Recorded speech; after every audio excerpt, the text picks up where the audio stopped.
Hello again. It's been a while since I've done any video about any customs I've done, and I figured I might as well show off one of the more intricate ones I've done in quite a while, the Fallout New Vegas NCR Ranger. This figure was mainly inspired by seeing the Adam Page Jazzwares figure, and then I had the Dark Detective Batman upper, and I had the I don't want to say uncloth version, my brain's blanking on how to say it, the non-jacket version, the gold version. And I always just wanted a accurate NCR Ranger figure, and I knew Jazzwares and McFarlane are both like 7-inch scale, so I wanted to see, can I put these two together? And as you can tell, I managed it.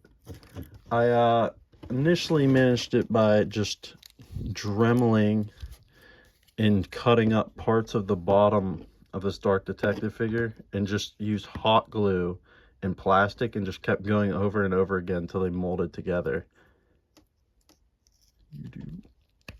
Plots back on. I 3D printed quite a few of the parts on this. So you can tell the head's 3D printed. I got this from a statue that I modified in Blender, and then I also got this Ranger Sequoia from, I think, 3dcalls.com. I'll probably put the link in the description for it. I also 3D printed the hands a long while ago. These are just reuses of an old Batman hand I had, but I thought they looked pretty cool with this figure. Now for the details of the figure, I made this head a long while ago. Whenever I had a second custom, you can see it on my page called I Made a Custom of Me. But it is a NCR Ranger statue that I modified and hollowed out in Blender and painted this all up. I think there's like a 7 on the side of the helmet here that's supposed to be there, but I don't understand why the number was there at the time, so I just didn't modify it. Plus I think I did a pretty good paint job from the time, and I also made it in clear, so there's a little bit of a shimmer light in the eye, and I used a clear red over the eyeballs. All the paints that I really use are Vallejo, and this is a I'm trying to remember the name of it. Oh, here it is. Tamiya Keller Clear Red. I used that for the eyes. And then it's all just matte and gloss finishing over the rest of his head. Now for the chest area, I actually use decals. I have a white laser jet printer. You can Google how to make decals yourself. It's fairly easy. But I fortunately had one of these white ink cartridges for it. So I was able to just take images off Google of the actual gear and then put decals on there. I sculpted on this little neck piece. I don't know what you'd call that, the neck armor piece. And then I repainted all the chest to be silver. I'll show you the underside of this. This jacket's removable. But I also made all these straps. I made this jacket.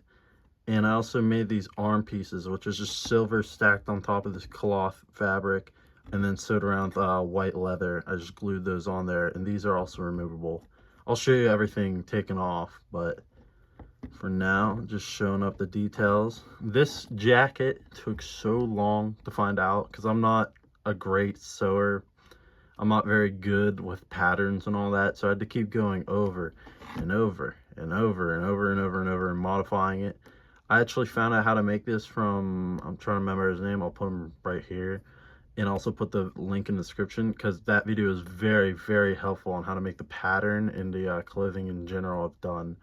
And it's really helped me understand how to like take shapes and form them into patterns and all that. But yeah, it took like 8 attempts and days upon days of just trying this jacket template out, but I finally got it to make this little like shoulder cape piece and put the 7 from the game. That's what I mean, like I don't know what these numbers are. They district codes or something like that. And then on this other side it's the bear. Got the flap, it goes up, but it doesn't really show anything. And then I have the, I don't know exactly what it is. A tank for what? I've always wondered what this was supposed to be on the NCR figure, but, or the NCR in the game, but I screwed this in on the back and then glued it a little bit so it shouldn't come off. See the gun pointed up in the hands. There's wiring in this jacket. This had a little problem where I couldn't push it through, so I just jabbed 2 holes. This is a little defect part, but I don't really care. Nobody'd really notice it if I never pointed it out. But as you can tell, it shapes, forms. I made sure to like sew it in a way in which I could put wire in it, because it'd be just a lot cooler to have those effects like this where you can just have it up looking like it goes in the wind, going that way and everything. Stands up perfectly on its own. And then down these leather straps. Also just cut out a little silver piece of cloth, the same cloth that's on here, to just make the buckles. Glued those on there. This buckle, or this gun holster, I made myself. All it did was take the gun while it was in the leather and then shaped around it, glued it down. I even put the little strap around it and the little button in there. I put it through, and here it is. 3 straps. It keeps itself together with the articulation. I repainted the Adam Page pants. They were a lot bluer, like just comically blue. So I took a Vallejo blue and I made it very, very dark with grays and blacks. Grays, blacks, and whites. And then at the end, I took a mixture of that with a bunch of like light gray and dry brushed it on there to give it more of that jean effect. I think that turned out real nice. And then I repainted the shoes up a little bit. Nothing too special about that. Just mixed up a brown color. Let's see, turned out pretty good. Now I'll show you how it looks like undone.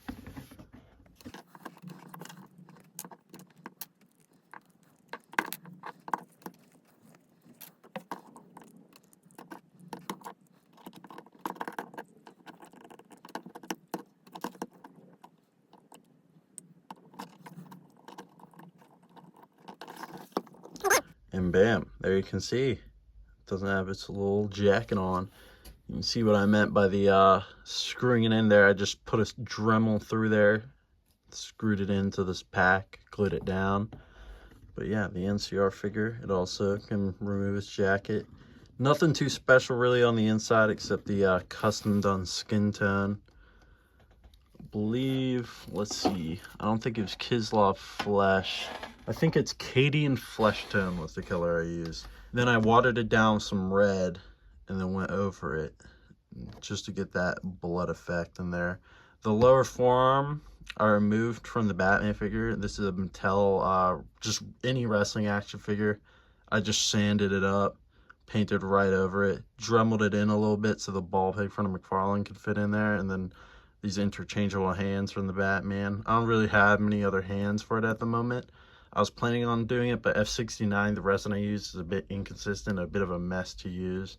So I've just stuck to keeping the fist and the trigger hand in. Also, the strap comes off if you remove the head and then pop the torso off. Go like this and around. This just comes fully off and you can put it right back on. The holster and stuff doesn't, they're glued down, but get a better look at what's under here. Boom, put that back on there, put the head back on. Gun also fits perfectly in the holster. Put it right there. Slide right in. And bam. Now that I've shown you all the actual details of this figure, I'll put it right next to all my other Fault figures now. Here's my NCR Ranger with one of my first attempts at a like NCR type look, and that was the Courier 6 figure I did. As you can tell, my skills have improved quite a lot since then, and I've always been wanting to do something like this since I've made this figure. It's even funny just looking at this one, just seeing how rough it is comparatively. So you can see like the grit of the paint I just overdid, and like all this paint coming off and all that, but I still think this has its charm. I just think I definitely lapped it with this. And funny enough though, the paint job from the time still holds up for this NCR helmet, because I have that one and I'm not sure, okay, I do, and the variant spiked one that I made at the time, the shoot here, pop this head on there. Don't follow me. That head is me as well. I forgot to mention. Come on. go on there. It's a little bit more caked with hot glue. There we go. Fits on like a glove. See the spikes on there. Little helmet, and see if this one pop on here as well. Jeez, the amount of paint that's scraped off since then. But boom, pop this helmet on here, and then pop this one. Oop, he fell over. Pop this back on. Boom. See, the variant will look to me as the NCR Ranger and just a NCR Ranger. I don't know what this would be called. Moving down the line, here's the Lone Wonder from Fallout 3. I really like how this one came out still. It's funny seeing how rough my old customs are, but it's also funny to see how they like stack up to each other comparatively. Because I can tell this is definitely made after that other NCR figure I have off screen. But moving down the line, here's the next. Here's the figure next to my Silver Shroud custom and my Mysterious Stranger custom. I might redo the Mysterious Stranger one day with the template I have here, just modified to be more of a jacket, because there's so many Fallout figures that have a jacket of this kind of sort. So I think I could really do something good if I got a material much color match to this, and I think it'd turn out sick. Maybe even do Shroud someday. Now that I got all the figures out the way, I might as well ask for you to like and subscribe. Follow my Instagram at DylanFigs04. Check my eBay, DylanY55. I sell capes and stuff for typically comic figures, but who knows what I'll put up there. And thank you. Now onto the 360 and the pictures. Woo!